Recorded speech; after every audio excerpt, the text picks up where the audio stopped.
Masses at the back. He's hand up for a long while ago. Yeah, I was just going to ask Skeptics, if you're talking about, presumably the fires were all, equally spread throughout all three buildings, well, how then do you explain that the second tower to get hit was the first to fall, and that the plane that hit it, the fireball, most of it exploded outside of the building?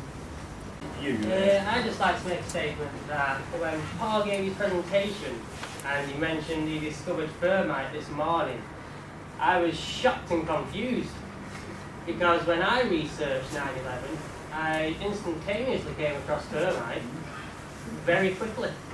Gambling in Casablanca. that was also very quick. The fellow on the windowsill who we've heard before. I was just going to say that assuming they did actually do controlled demolition, even though it's despicable, they used it to their own ends afterwards. Isn't that a better, denied it and used it to their own ends afterwards? Isn't doing that a better option than having the two towers kind of toppling over? Sorry, I really can't hear what you're saying, sorry. Oh, yeah, I understand. Yeah, it's a bit of a complex one, but yeah, I understand it. If you just raise your voice a bit, yeah. I was going to say, isn't controlled demolition better than the two towers falling over into New York? So you're accepting controlled demolition, but saying that you're out of denying I'm saying that if it did take place, isn't that a better option? Oh, I see. Right. Yeah. Well, if you didn't have 3,000 people still in it, or 2,000 people still in it, yeah. And also, actually, take issue with this chap over here. I'd say that an armed populace is the biggest weapon the New World Order has, or whoever it is, of keeping us under control. Because when we're turned against each other, shooting each other, afraid of our neighbours, we're never going to unite. If you can keep it real short. Yeah, I just want to come from the perspective of a normal everyday person, really. I'm not, I don't know much about the science of things, and I don't know much about the long-term activism of things.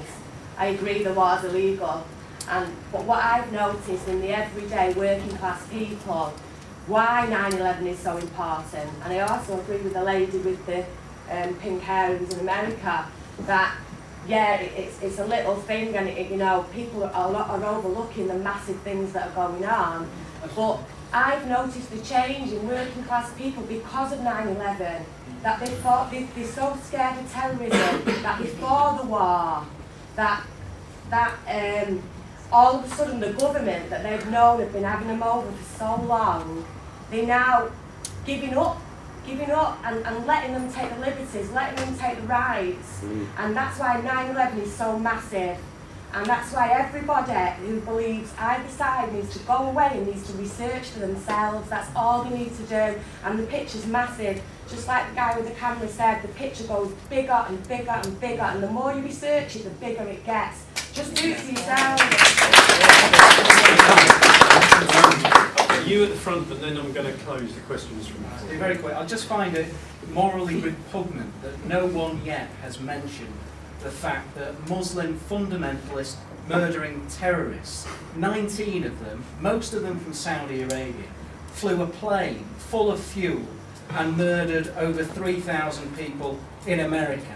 And for you to turn round and say, well, I know the truth, I'll not look for it, I know what it is, and the truth is it wasn't those 19 Islamic fundamentalists, it was in fact the American government, I think is morally repugnant. Now's the time to take 2 minutes each from these guys to finish off. Yeah, the BBC question, the woman, I can't remember her name, but she reported the Building 7 falling. Jane Stanley. Sorry? Jane Stanley. Jane Stanley, okay. Well, I mean, my gut reaction is going to be, well, people make mistakes. It's just like you don't always get accurate news. Let me finish the rest of the sentence. Yeah? Okay, I understand that it was behind her. People are panicking on the day. They get stuff through these little earpieces they've got in their ears. They hear rumours that are circulating around. You get this in chaotic situations. But also you've got to remember, it had been burning for ages, and the firemen had started to make warnings about this is going to collapse quite soon. We need to get away from it. Stuff like that is going to be circulating around for ages. There's loads of other footage as well, like on CNN, where people are sort of, the commentators are talking about like what the implications of the day may be, while on the actual live screen the towers are falling, and they haven't even noticed yet. It's just, the media can be incompetent. I'm not saying that the media don't manipulate or lie. They do. I'll try and take. Why did I come across thermite so late? No, what I meant is I hadn't looked into it at the kind of depth that I had.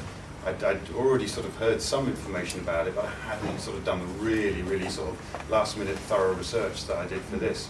I'd already heard stories about how it was dismissed, but I looked a bit closer and I thought, well, this is a peer-reviewed paper that's been published showing that there's thermite in the dust. But of course, it wasn't a proper journal, as I tried to demonstrate, that you could send in hoax articles to it, and it will publish them. So I don't think it's a credible source.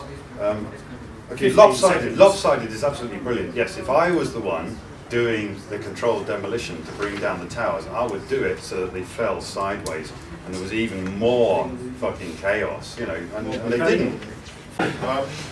He says my main vote for agent of the night, undercover agent of the night, is from the front row there. It's the kind of thing you see planted into audiences. Agent for common sense, yes. The point is that he said, I think it's morally repugnant that it hasn't been mentioned that 19 terrorists flew them into the towers, and you said, and he actually said, I'm not going to look for the truth, is what he said.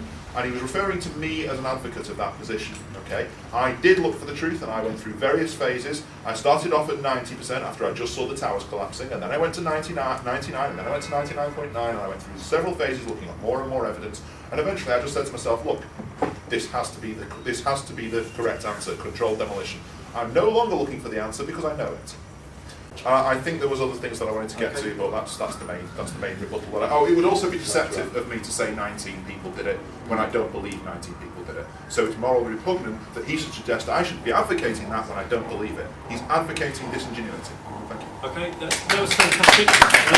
Just before we finish, I'd like to say thank you to all from the chair. I came into this looking at all the stuff on the internet, thinking that you'd all beat each other up and have a bit of fun. We haven't had a drink yet. It was a really interesting experiment for me to see all the kind of vitriol that flies around in the internet situation. Put people in a room, they can be grown up and have quite a grown-up conversation. I did tell them that. You did. The fellow from New Internationalist asked me at the beginning to ask the question at the end whether anyone had actually changed their mind as a result of what they've heard today. And if anyone wants to put up their hand as someone who might have changed their mind as of what they've heard today. We should take both directions. Yeah, either direction. Don't care which. No, we all pretty much came out of the way, which is probably less on the day to speak. So I'd like to ask you to give a round of applause to the two speakers.